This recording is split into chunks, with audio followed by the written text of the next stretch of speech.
প্রিয় কর্মচারী বন্ধুরা, আমি শ্যামল কুমার মিত্র, সভাপতি, confederation of state government employees. আপনারা অধীর আগ্রহে অপেক্ষা করেছিলেন যে রাজ্য বাজেটে মাননীয় অর্থমন্ত্রী কি বাজেট প্রস্তাব পেশ করেন এবং আপনাদের জন্য কি থাকে। প্রথমেই সরকারকে ধন্যবাদ জানাবো যে চুক্তিভিত্তিক কর্মীদের জন্য কিছু বেতন বৃদ্ধির ঘোষণা আছে, কিন্তু সেখানেও সবথেকে যারা ডাউন ট্রোডেন, অর্থাৎ পঞ্চায়েতের ট্যাক্স কালেক্টর যারা 600 টাকা মাইনে পান, তাদের বেতন বৃদ্ধির কোনো ঘোষণা নেই। এবং জীবিকা সেবক যারা গত 9 বছর ধরে কোনো বেতন পাচ্ছেন না, তাদের সম্পর্কেও কোনো ঘোষণা নেই। মিড ডে মিল ওয়ার্কাররা 1666 টাকা মাসে বেতন পেতেন, তাদের 1000 টাকা বেতন বৃদ্ধি হয়েছে। এটা আরও বাড়ার দরকার ছিল। আমি মাননীয় অর্থমন্ত্রীর কাছে আবেদন রাখব, দয়া করে এই পঞ্চায়েতের ট্যাক্স কালেক্টর এবং তাদের বেতন বৃদ্ধির একটা ঘোষণা করুন, এবং মিড ডে মিল ওয়ার্কারদের 1000 টাকা নয়, অন্তত তাদের আর একটু বেশি বেতন তাদের দিন। 1666 টাকা তারা বেতন পায় মাসে, 1000 টাকা বাড়লে 2666 টাকা হবে। এই বাজারে তারা কিভাবে চালাবেন? আর জীবিকা সেবকরা আজকে 9 বছর ধরে বেতন পাচ্ছেন না। বহু পুরসভায়, বহু কর্পোরেশনে চুক্তিভিত্তিক কর্মীরা কেউ 8 মাস, কেউ 9 মাস, কেউ 1 বছর বেতন পাচ্ছেন না। আর তাদের বিষয়টাও একটু সহানুভূতির সঙ্গে দেখুন। চুক্তিভিত্তিক কর্মীদের যৎসামান্য হলেও কিছু দিয়েছেন, কিন্তু মাননীয় মুখ্যমন্ত্রী শুভেন্দু অধিকারীর যে প্রতিশ্রুতি ছিল যে সম কাজে সম বেতনের ভিত্তিতে 5.5 লক্ষাধিক চুক্তিভিত্তিক কর্মীর বেতন পুনর্নির্ধারণ করবেন, সেটা কিন্তু হলো না। আশা করব মাননীয় মুখ্যমন্ত্রী পরবর্তীকালে তার প্রতিশ্রুতি মতো সম কাজে সম বেতনের ভিত্তিতে এদের বেতন ভাতাটা পুনর্বিন্যাস করার একটা সিদ্ধান্ত ঘোষণা করবেন। 1 লক্ষ নতুন নিয়োগের ঘোষণা হয়েছে, আমরা স্বাগত জানাচ্ছি। কিন্তু গত 1 জুন মাননীয় মুখ্যমন্ত্রীকে যে কথা বলেছিলাম, আজ আবার সেই একই কথা বলছি।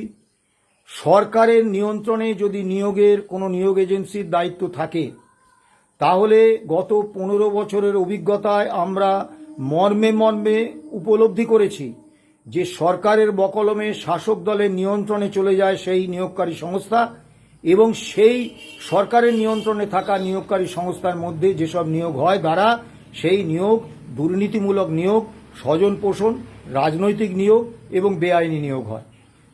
তাই আমি নিজে মাননীয় মুখ্যমন্ত্রীকে সুনির্দিষ্টভাবে বলেছিলাম, বাম আমলে পিএসসি যেরকম সাংবিধানিক, স্বচ্ছ, নিরপেক্ষ, সরকারের নিয়ন্ত্রণমুক্ত পেশাদারী সংস্থা ছিল, তৃণমূল সরকার তাকে অর্থ দপ্তরের একটা শাখা অফিসে পরিণত করে তাকে পুরো তৃণমূলের পার্টি অফিস বানিয়েছিল। আপনারা পূর্বতন বামফ্রন্ট সরকারের সময়ে পিএসসি যেভাবে সরকারের নিয়ন্ত্রণমুক্ত, স্বচ্ছ, নিরপেক্ষ সংস্থা হিসেবে কাজ চালিয়েছেন, সেইভাবে পিএসসিকে পুনর্গঠিত করে এবং পিএসসির সম্প্রসারণ করে পিএসসির মাধ্যমে সমস্ত নিয়োগ করুন।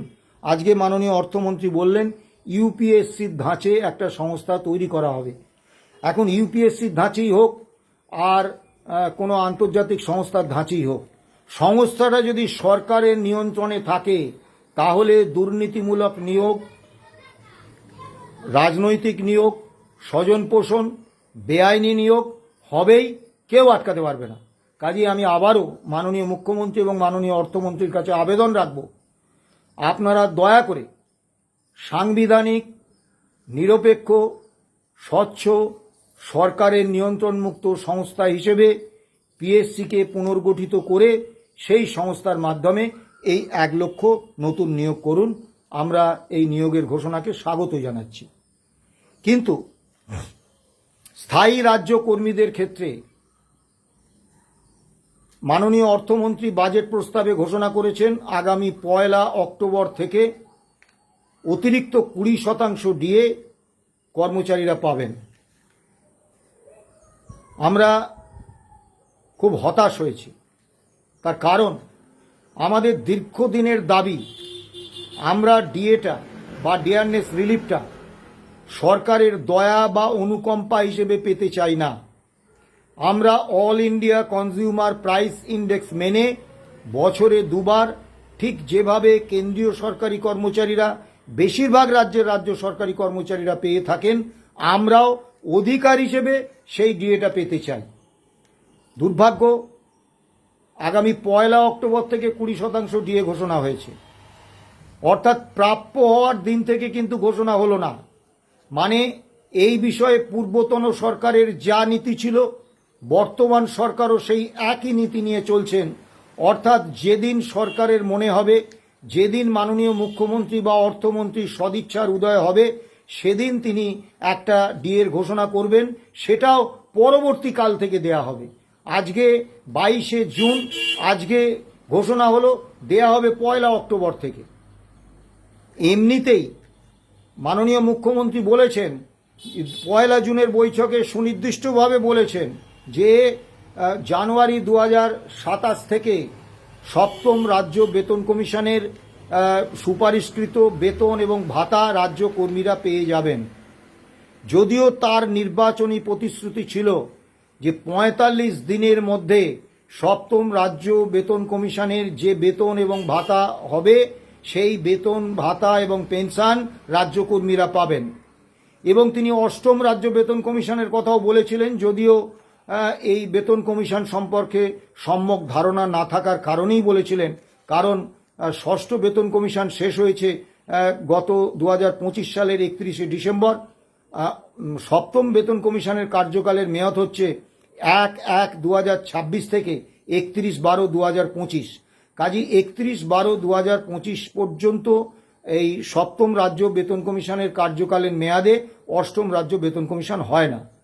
আসলে উনি যেটাতে বিভ্রান্ত হয়েছেন, পশ্চিমবাংলায় একটা পে কমিটি হয়েছিল, সে কারণে পশ্চিমবাংলার 7ম রাজ্য বেতন কমিশন আর কেন্দ্রের 8ম রাজ্য বেতন কমিশন সমতুল।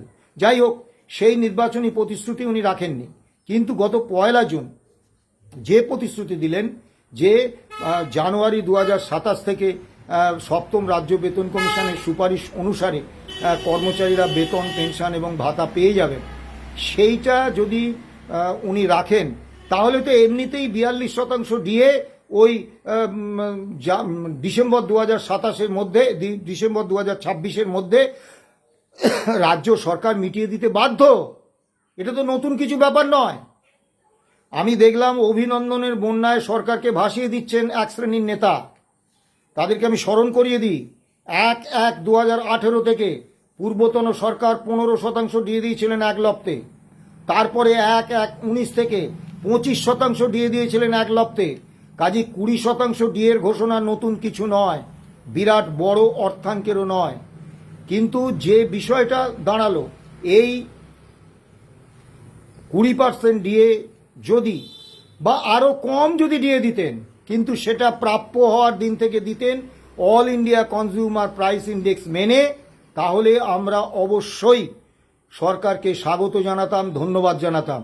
কিন্তু এটা যা হলো, অর্থাৎ রাজ্য সরকার প্রমাণ করে দিলেন যে তারা পূর্বতন সরকারের নীতি নিয়েই চলছেন। All India consumer price index মেনে ডিএ বা ডিয়ারনেস রিলিফ দেওয়ার কোনো ব্যবস্থার মধ্যে তারা যাচ্ছেন না। এই কারণেই গত 1 জুন মাননীয় মুখ্যমন্ত্রীকে আমি বারবার বলেছিলাম যে আমরা আপনার সদিচ্ছার উপর নির্ভর করে ডিএ বা ডিয়ারনেস রিলিফ পেতে চাই না। মহামান্য সুপ্রিম কোর্ট বলে দিয়েছেন DA is a legally enforceable right of the employees, এবং ডিএ মাপার এক এবং একমাত্র শর্ত হচ্ছে, সূচক হচ্ছে all India consumer price index. আপনি একটা ডিএ স্ট্যান্ডিং অর্ডার করুন, all India consumer price index মেনে বছরে দুবার ডিএ দেওয়ার একটা সরকারি আদেশনামা প্রকাশ করুন। উনি বলেছিলেন আগে 42% ডিএ ক্লিয়ার করি, তারপর ওসব নিয়ে ভাবব।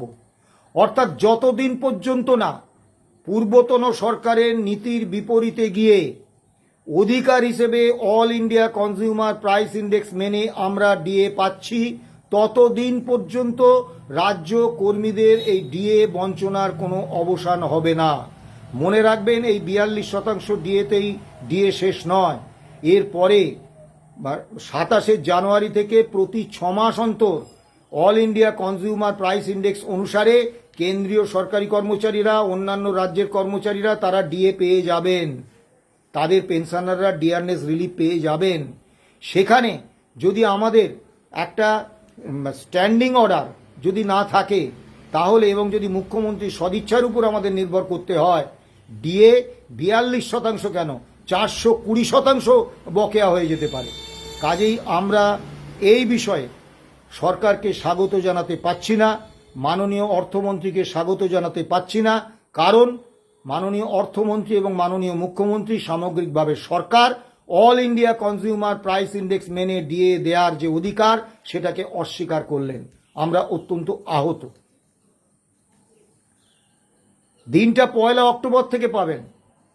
আরে পে কমিশন যদি জানুয়ারি 2027 থেকে সত্যি সত্যি তার বর্ধিত বেতন ভাতা আমরা পাই, যদি মুখ্যমন্ত্রী তার কথা রাখেন, তাহলে তো ডিসেম্বর 2026-এর মধ্যে এই 42% ডিএই ক্লিয়ার করে দিতে হবে রাজ্য সরকারকে।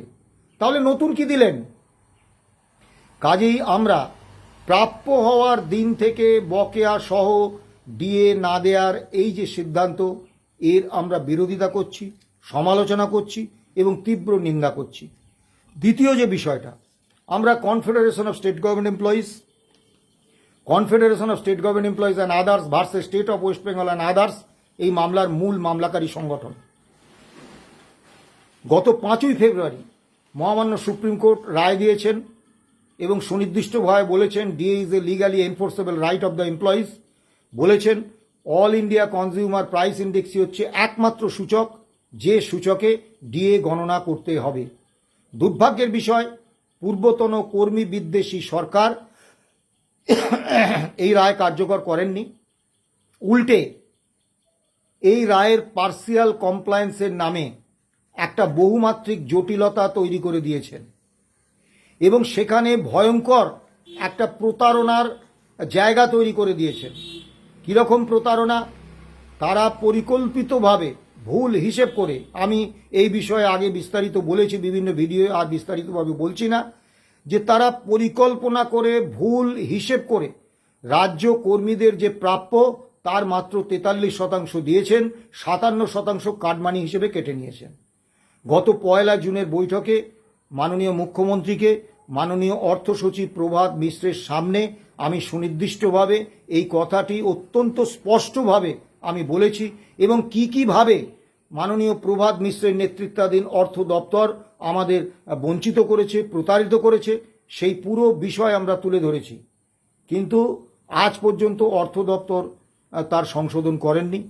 আজকে 22শে জুন, আজও কলকাতার ব্যাংকগুলি থেকে পেনশন নেন এমন যে রাজ্য সরকারি কর্মচারী পেনশনার, ওয়ার্ক চার্জ কর্মী, ডেইলি রেটেড কর্মী এবং গ্র্যান্ট ইন হেডে যারা বেতন পান, শিক্ষক, শিক্ষাকর্মী, বোর্ড, কর্পোরেশন, পঞ্চায়েত, পুরসভা, আন্ডারটেকিংস, তাদের কর্মচারীরা বা পেনশনাররা 1 নয়া পয়সা বকেয়া দিয়ে ওই রায় মেনে আজও পাননি।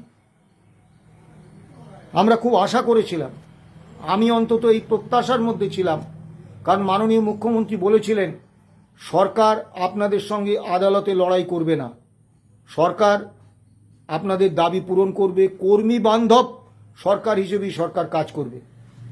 কিন্তু দুর্ভাগ্যের বিষয়, আমি পুরো বাজেট বিবৃতিটা শুনলাম, কোথাও এই রোপা 2009-এর বকেয়া ডিএ সুপ্রিম কোর্টের রায় হিসেবে মিটিয়ে দেওয়ার জন্য যে অর্থ বরাদ্দের প্রয়োজন, সেই অর্থ বরাদ্দ কিন্তু রাখা হয়নি। সুপ্রিম কোর্টে রাজ্য সরকার হিসেব দিয়েছিলেন যে ওই ডিএ মামলার রায় কার্যকর করতে 41,770 কোটি টাকা তাদের লাগবে।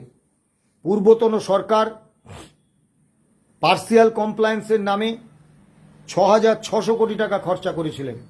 মানে এখনও ওই রায় কার্যকর করতে গেলে 35,170 কোটি টাকার বরাদ্দ প্রয়োজন। এখন ওই রায় মানার জন্য, ওই রায় কার্যকর করার জন্য মাননীয় মুখ্যমন্ত্রী বা মাননীয় অর্থমন্ত্রী তাদের পকেট থেকে তো টাকা দেবেন না, টাকা তো আসবে রাজ্য বাজেট থেকে। সেই বাজেটে যদি এই বাবদ 35,170 কোটি টাকার সংস্থানই না থাকে, তাহলে কিভাবে রায় কার্যকর করতে যে খরচ, সেই খরচ রাজ্য সরকার করবেন?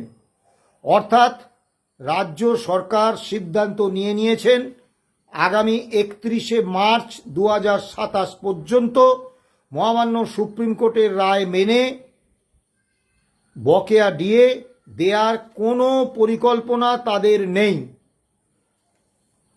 আপনারা আমার সমালোচনা করতেই পারেন, কিন্তু বাস্তব হচ্ছে বাজেটে সংস্থান না থাকলে কেউ ব্যক্তিগত পকেট থেকে টাকা দিয়ে ডিএ মামলার রায় কার্যকর করবেন না। বাজেটে এই 35,170 কোটি টাকার কোনো সংস্থান নেই। আমরা অত্যন্ত মর্মাহত।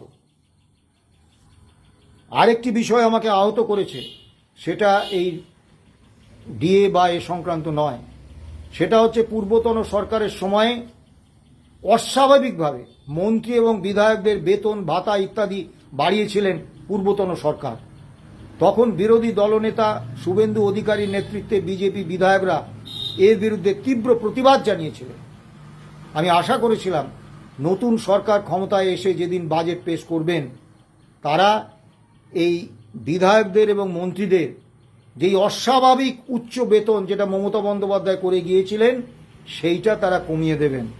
সে রাস্তায় কিন্তু তারা হাঁটেননি। অর্থাৎ পূর্বতন সরকারের সমালোচনা করা যায়, কিন্তু বাস্তবে পূর্বতন সরকারের কর্মসূচি মতো যে বর্ধিত বেতন এবং ভাতা বিপুল পরিমাণে, সেটা পকেটস্থ করায় কিন্তু বিজেপি বিধায়করা এবং মাননীয় মুখ্যমন্ত্রী অর্থমন্ত্রী তারা কিন্তু সহমত। এবারে আসুন, প্রতিশ্রুতি ছিল নির্বাচনী প্রতিশ্রুতি যে 45 দিনের মধ্যে ক্ষমতায় আসার 45 দিনের মধ্যে মহামান্য এই সপ্তম বেতন কমিশনের সুপারিশকৃত বেতন এবং ভাতা এবং পেনশন আমরা পেয়ে যাব, নগদে পেয়ে যাব। এখন মুশকিল হচ্ছে মাননীয় মুখ্যমন্ত্রী এই প্রতিশ্রুতি বারবার দিয়েছেন, একবার নয়। এখন মুশকিল হচ্ছে, অনেকে বলবেন আরে পে কমিশন না বসলে কি করে তার সুপারিশ অনুসারে দেবে। পে কমিশন নামে একটি স্বশাসিত সংস্থা, কিন্তু পে কমিশন কার্যত যে সরকার শাসন ক্ষমতায় থাকে তার শাসক দলের নির্দেশ অনুসারে কাজ করে। এই বেতনটা কত গুণ বাড়বে, 2.57 না 2.52, এই গুণকটা কিন্তু ঠিক করে দেন সরকার। কাজেই পে কমিশন বসিয়ে কর্মী বঞ্চনাটাকে শুধু দীর্ঘায়িত করা হয়। সদিচ্ছা যদি থাকতো 45 দিনের মধ্যে ওই সপ্তম বেতন কমিশনের সুপারিশকৃত বেতন দেওয়ার, তাহলে রাজ্য সরকার জানেন তারা পে কমিশনকে কত গুণিতকে ওই পূর্বতন যে বেসিক রয়েছে সেটাকে গুণ করে নতুন বেতনক্রম করবেন। সেটা বলে দিলেই ওয়ান ম্যান একটা পে কমিটি করলেই এই 45 দিনের মধ্যে দেয়া যেত। আসলে সেই সদিচ্ছাটা তাদের ছিল না। এবারে মাননীয় মুখ্যমন্ত্রী বললেন 1 জুনের বৈঠকে সুনির্দিষ্টভাবে আপনারা 2027 জানুয়ারি মাসের মধ্যে এই সপ্তম পে কমিশনের সুপারিশকৃত বেতন ভাতা আপনারা পেয়ে যাবেন, হাতে পেয়ে যাবেন। তাহলে ডিসেম্বর 2026 মধ্যে সুপারিশ জমা দিতে হবে পে কমিশনকে, কারণ তারপরে রূপা 2020 তো তৈরি হবে, তার জন্য তো একটু সময় দিতে হবে। রূপা 2020 তৈরি হলে, সেটা বিধানসভায় পাশ হলে, তারপর তো আমরা সেই রূপা 20 অনুসারে বেতন ভাতা পেনশন পাবো। এখনো পর্যন্ত আজকে আমি খুব আশায় ছিলাম, পুরো বাজেট স্পিচটা আমি শুনেছি, যার জন্য আপনাদের সামনে আসতে দেরি হলো। কোথাও পে কমিশন নিয়ে একটা শব্দ নেই। আজকে 22শে জুন, পে কমিশনের চেয়ারম্যানের নাম ঘোষণা হয়নি, অন্যান্য সদস্যদের নাম ঘোষণা হয়নি, পে কমিশনের টার্মস অ্যান্ড কন্ডিশনস ঘোষণা হয়নি, পে কমিশনে অফিস কোথায় হবে ঘোষণা হয়নি, তার কর্মী, তার পরিকাঠামো, তার অফিসার কিচ্ছু দেওয়া হয়নি। এবারে পশ্চিমবাংলায় অসংখ্য কর্মী সংগঠন, তারা প্রত্যেকে পে কমিশনে স্মারকলিপি দেবেন, মেমোরেন্ডাম দেবেন। সেই মেমোরেন্ডাম পে কমিশন জমা নেবে এবং সেই মেমোরেন্ডাম অনুসারে সংগঠনগুলোকে ডেকে আলোচনা করবে। যদি ধরে নিই তর্কের খাতিরে একদিনে 4টে করে সংগঠনকে ডেকে আলোচনা করবে, তাহলেও কোনোভাবে নভেম্বর 2026 মধ্যে পে কমিশনের কাজ গুটিয়ে আনা সম্ভব নয়, বাস্তবে সম্ভব নয়। কাজেই 2027 মধ্যে এবং আজকে বাজেট বিবৃতির দিনে এই পে কমিশন সংক্রান্ত কোনো ঘোষণা নেই, কোনো বক্তব্য নেই। পে কমিশনটা কিন্তু এখনো ঘোষণার স্তরেই আছে। সরকার নতুন এসেছে, সরকারের অযথা সমালোচনা করার কোনো মনোবাসনা আমার নেই। আমি শুধু বাস্তব তথ্যটা তুলে ধরতে চাইছি। বাস্তব পরিস্থিতি হচ্ছে, যতক্ষণ না বাজেটে এই 35,170 কোটি টাকা রোপা 2009-এর বকেয়া ডিএ মেটানোর জন্য থাকছে, ততক্ষণ পর্যন্ত ওই রায় কার্যকর করে বকেয়া ডিএ বা ডিয়ারনেস রিলিফ দেওয়ার কোনো সুযোগ কিন্তু থাকছে না।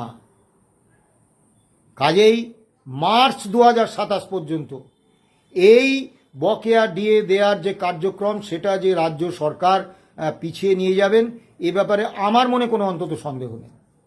আবার সুপ্রিম কোর্ট এই বিষয়ে নজরদারির জন্য কোর্ট অফ ফাইনাল আরবিট্রেশন হিসেবে মাননীয় বিচারপতি মালহোত্রা, ইন্দু মালহোত্রার নেতৃত্বে কমিটি করে দিয়েছিলেন। সেই কমিটির কাজেও আমরা চূড়ান্ত হতাশ। তারা একতরফাভাবে শুধু রাজ্য সরকারের সঙ্গে একের পর এক বৈঠক করে তারা পূর্বতন সরকারের আমলে রাজ্য সরকারকে একের পর এক বিভ্রান্তিমূলক, কর্মী বঞ্চনামূলক, সুপ্রিম কোর্টের রায়ের বিপরীত অর্ডার বার করতে তারা সহমত হয়েছেন। যখন সুপ্রিম কোর্টে আমাদের আইনজীবী এই বিষয়টা তোলেন, বিকাশ রঞ্জন ভট্টাচার্য, তখন সুপ্রিম কোর্টের নির্দেশে আমাদের 3 দিন ডাকা হয়, 27 এপ্রিল, 24 এপ্রিল, 27 এপ্রিল এবং 1 মে। 24 এপ্রিল এবং 1 মের বৈঠক বাতিল হয়ে যায় কেন আমরা জানি না। 27 মের বৈঠকে ইন্দু মালহোত্রার ফুল বেঞ্চ ছিলেন না, মাত্র একজন সদস্য ছিলেন, তিনি হচ্ছেন ডেপুটি সিএজি।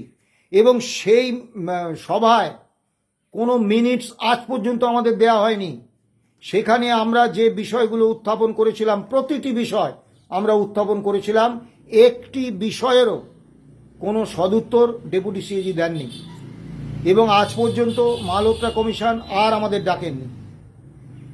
কাজেই মালহোত্রা কমিশনের উপর আমাদের আর কোনো আস্থা ভরসা নেই। স্বাভাবিকভাবে আগামী 22 জুলাই মামলার দিন, এর মধ্যে যে আমরা মেনশন করব সেই সুযোগও নেই, কারণ এখন ছুটি চলছে। মাননীয় বিচারপতিরা অত্যন্ত গুরুতর কাজ করেন, তাই সুপ্রিম কোর্ট, হাইকোর্টে 135 দিন, 140 দিন বছরে ছুটি থাকে। এখন ছুটি মেনশন করে কোনো লাভ নেই। আমরা 22 জুলাই সুপ্রিম কোর্টে আমাদের বক্তব্য জানাবো, কি হবে দেখব। একটা কথা অত্যন্ত সুনির্দিষ্টভাবে বলি, নতুন সরকারকে আনার জন্য আমাদের মধ্যেই অনেকে প্রবল উৎসাহে ঝাঁপিয়ে পড়েছিলেন। কেউ কেউ তো আবার 83 লক্ষ ভোট নিশ্চিত করে দিয়েছিলেন। আজকেও দেখলাম তারা সরকারকে সব অভিনন্দন জানাচ্ছে। কিন্তু আমার কথা শুনুন, আমার কথা যুক্তি দিয়ে বুঝুন যে 1 অক্টোবর থেকে এই 20% ডিএ ঘোষণা করা হয়েছে, আপনারা পাবেন নভেম্বর মাসে। অর্থাৎ প্রাপ্য হওয়ার দিন থেকে সরকার প্রথম নির্দেশেই আপনাদের ডিএ কিন্তু দিল না, ডিয়ারনেস রিলিফ দিল না।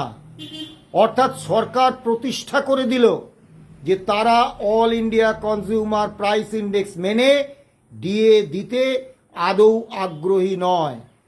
এবার আপনারা বলুন, তাহলে পূর্বতন সরকারের কর্মী নীতির সঙ্গে বর্তমান সরকারের কর্মী নীতির কোথায় পার্থক্য? প্রাপ্য হওয়ার দিন থেকে তো দিলেন না। আবার যদি 1 জুন থেকে দিতেন তবু একরকম জানতাম যে হ্যাঁ ঠিক আছে। 1 অক্টোবর থেকে, আমি আবারও বলছি, পে কমিশনের রায় কার্যকর করতে গেলে 31 ডিসেম্বর 2026 মধ্যে 42% ডিএ রাজ্য সরকারকে ক্লিয়ার করে দিতেই হবে।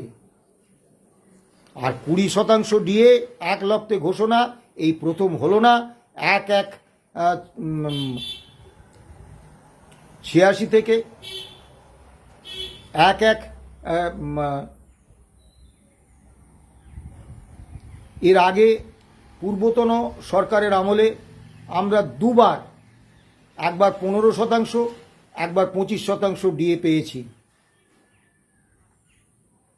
কাজেই এক লপ্তে 20% ডিএ দেওয়ার নজির এই প্রথম নয়। আমি কর্মীদের বলবো, এই 20% ডিএর এতে ঘোষণায় আপ্লুত না হয়ে গভীরভাবে ভেবে দেখুন সরকার আপনাদের ঠিক কোথায় নিয়ে যেতে চাইছে এবং সরকার আপনাদের সম্পর্কে কি ভাবছে। আসলে আমরা যে তিমিরে ছিলাম সেই তিমিরেই রয়ে গেলাম। বড় আশা করেছিলাম নতুন সরকার এসে, বিশেষত এই আশাটা করেছিলাম কারণ মাননীয় মুখ্যমন্ত্রী শুভেন্দু অধিকারী যখন বিরোধী দলনেতা ছিলেন তখন তিনি আমাদের মঞ্চে কখনো আসেননি। আমাদের confederation of state government employees মূল মামলাকারী সংগঠন হলেও তাকে কখনো অর্থ সাহায্য করেননি, কিন্তু একটি সংগঠনকে 65 লক্ষ টাকা অর্থ সাহায্য করেছেন, আইনজীবী ঠিক করে দিয়েছেন এবং একটি মঞ্চে গিয়ে বারবার ভাষণ দিয়েছেন, আমাদের কথা বলেছেন, ডিএর অধিকারের কথা বলেছেন। সেই কারণে মনের কোন গোপন কোণে যেন একটা আশা জেগেছিল যে অন্তত শুভেন্দু অধিকারী মুখ্যমন্ত্রী হলে এই 5ই ফেব্রুয়ারি দেয়া ডিএ মামলার রায়টা অন্তত কার্যকর করবে। কিন্তু আজকে স্পষ্ট বুঝে গেলাম এই রায় কার্যকর করার জন্য বাজেটে কোনো বরাদ্দই রাখেননি মাননীয় অর্থমন্ত্রী। আমি এই কথাটা বহুবার বলেছি আমাদের সংগঠনের পক্ষ থেকে যে পে কমিশনের প্রশ্নেও দেখুন এখনও পে কমিশনের কিচ্ছু হলো না। তাহলে পে কমিশন কীভাবে নভেম্বর 2026-এর মধ্যে তার সুপারিশ দেবে? কিভাবে, কোন কৌশলে? শুধু ভোকাল টনিকে কিছু হয় না, তাকে তো এতগুলো সংগঠনের স্মারকলিপি নিতে হবে, তাদের সঙ্গে বসতে হবে, তাদের সঙ্গে আলোচনা করতে হবে। এত সোজা? আজও কিন্তু পে কমিশন নিয়ে একটা শব্দ মাননীয় অর্থমন্ত্রী বললেন না। আমি ব্যক্তিগতভাবে খুব হতাশ, কিন্তু ট্রেড ইউনিয়ন আন্দোলনে হতাশার কোনো জায়গা নেই। আমরা আগামী 22শে জুলাই মহামান্য সুপ্রিম কোর্টে অন্তত ডিএ মামলার প্রেক্ষিত এবং সুপ্রিম কোর্টের রায় না মানার বিষয়টা আমরা তুলে ধরব, কন্টেম্প পিটিশন মুভ করব, কি হবে জানি না।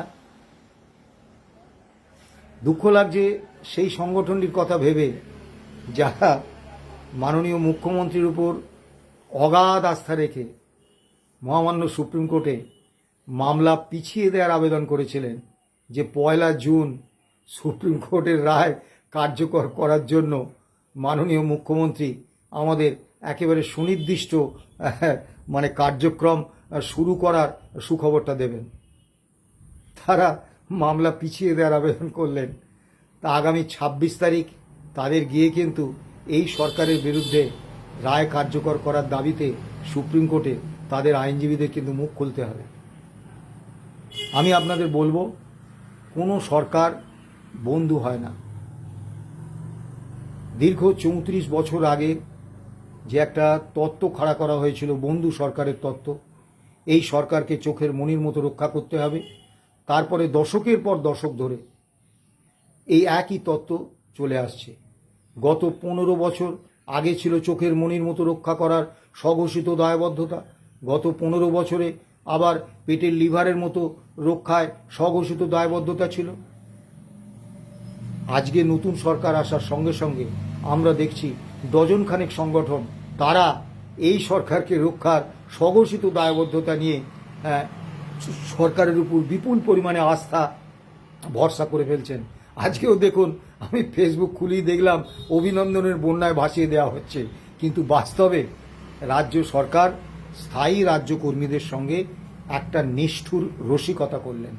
আমরা যে তিমিরে ছিলাম সেই তিমিরেই রয়ে গেলাম এবং এটা স্পষ্ট হয়ে গেল যে এই সরকারও পূর্বতন সরকারের মতো অল ইন্ডিয়া কনজিউমার প্রাইস ইন্ডেক্সকে স্বীকৃতি দিলেন না।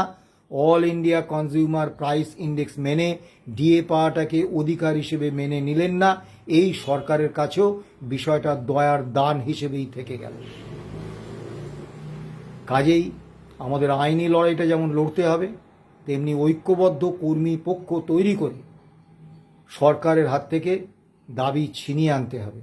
আন্দোলন ছাড়া, লড়াই ছাড়া কিছু পাওয়ার কোনো সুযোগ নেই। আর মানবিকতার কথা বলবেন, ওসব বাদ দিন। পেনশনারদের সম্পর্কে কটা লোক কতজন জানে? অধিকার বেশ বড় সংখ্যায় পেনশনারদের পেনশন হচ্ছে 1,000 টাকা। একটা বড় অংশ পেনশন পান 5,000 টাকার নিচে, আর একটা অংশ পেনশন পান 10,000 টাকার নিচে। এই বিপুল দুর্মূল্যের বাজারে ওষুধপত্রের দাম, জিনিসপত্রের দাম, তারা মানে সংসার চালানো তো দূরের কথা, একবেলার ডাল ভাতটুকু জোগাড় করতে পারেন না। বহু পেনশনের বয়স হয়ে গেছে। আমাদের এই মামলা পিটিশনার যারা ছিলেন, তার মধ্যে আমাদের সংগঠনের ট্রেজারার ইন্দ্রনীল মিত্র, তিনি প্রয়াত হয়েছেন। যে অসম সাহসী মানুষটির জন্য আমরা বিকাশ রঞ্জন ভট্টাচার্য, ফিরদৌস শামীম, গোপা বিশ্বাসকে এই মামলায় যুক্ত করতে পেরেছিলাম, সেই স্বপন দে অর্থ দপ্তরের কর্মী, তিনি প্রয়াত হয়েছেন 11 বছর আগে। 2016 সালে যখন আমরা মামলা করেছিলাম, তখন যারা আমাদের সঙ্গে ছিলেন, আজকে তাদের মধ্যে অসংখ্য মানুষ তারা আমাদের ছেড়ে চলে গেছেন, প্রয়াত হয়েছেন। প্রায় প্রতিদিনই খবর পাচ্ছি আজকে অমুক জেলায় অমুক পেনশনার মারা গেছেন, তমুক জেলায় তমুক কর্মচারী মারা গেছেন।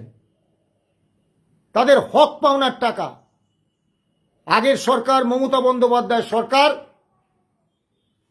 একেবারে মানে ডাকাতি করে নিয়েছিলেন তাদের হক পাওনার টাকাটা। সেই টাকাটা অন্তত পেনশনারদের কাছে পৌঁছে দেওয়ার এইটুকু মানবিকতা আজকে আমরা কিন্তু দেখতে পাচ্ছি না।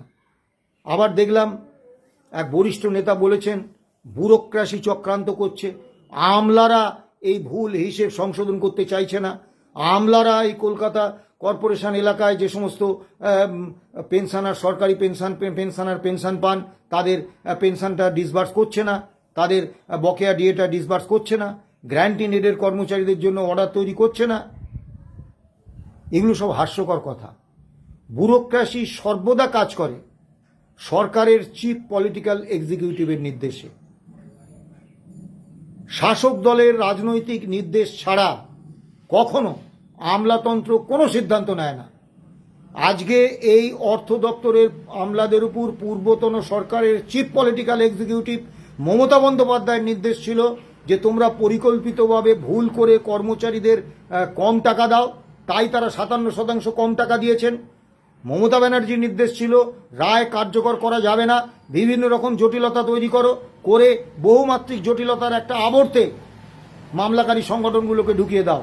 তারা সেই পলিটিক্যাল এক্সিকিউটিভ মমতা বন্দ্যোপাধ্যায়ের নির্দেশ মেনে এই কাজটি করেছিলেন। আবার নতুন যিনি চিফ পলিটিক্যাল এক্সিকিউটিভ হয়েছেন, তিনি যদি সুনির্দিষ্টভাবে অর্থ দপ্তরের আধিকারিকদের নির্দেশ দিতেন, তাহলে আজকে এই কলকাতার ব্যাংক থেকে পেনশন নেওয়া পেনশনাররা বা গ্র্যান্ট ইন এডের কর্মীরা বা ওয়ার্ক চার্জ কর্মীরা বা ডেলিগেটেড কর্মীরা আজও 1 পয়সা না পাওয়ার যন্ত্রণা আজও তাদের সহ্য করতে হতো না।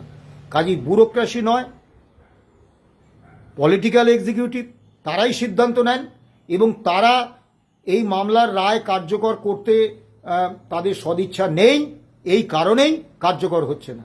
অযথা রাজনৈতিক নেতাদের গৌরবায়ন করে কোনো লাভ নেই।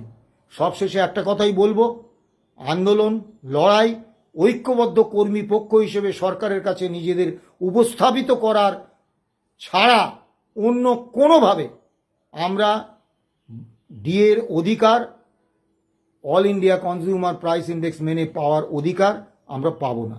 কাজেই এই প্রস্তুতি যদি আপনারা নিতে পারেন, এই আন্দোলনে যদি আপনারা নামতে পারেন এবং ঐক্যবদ্ধ কর্মী পক্ষ হিসেবে সরকারকে যদি আপনারা এই দিতে বাধ্য করতে পারেন, তাহলেই একমাত্র আমরা all India consumer price index মেনে ডিএ পাবো। পে কমিশন সময় মতো তার সুপারিশ জমা দেবে, সেই সুপারিশ কার্যকর হবে। অন্যথায় আমাদের শুধু এই বঞ্চনার গাথা গেয়ে যেতে হবে। ভালো থাকবেন, সুস্থ থাকবেন, নমস্কার।